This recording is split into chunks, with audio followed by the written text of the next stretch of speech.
This video covers order of operations with whole numbers.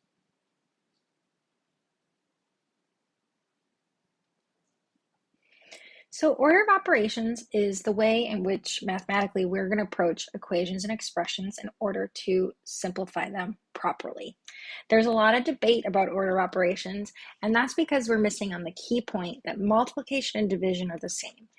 And so are addition and subtraction on the level, right? They're just opposites of each other.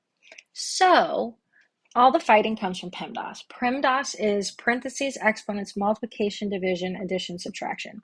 And here it seems like you need to multiply before you divide, and you must add before you can subtract. This is problematic because, like I said, they're on the same level. So I like to use GEMS. GEMS stands for grouping because there's more than parentheses out there. Don't forget about brackets. Exponents, multiplication and division, addition and subtraction together. The key is to perform the multiplication and division from left to right, and then the addition and subtraction from left to right. So I think GEMS is better than PEMDAS. It's a little bit shorter. So this is how we're going to approach solving these problems. So let's work through some examples. So I write my mnemonic at the bottom just to help us out as we're learning to solve these problems. So the first thing I look for is grouping symbols. I don't have any grouping symbols in problem one. That's okay. Next, I'm going to look for exponents. Again, no exponents this time.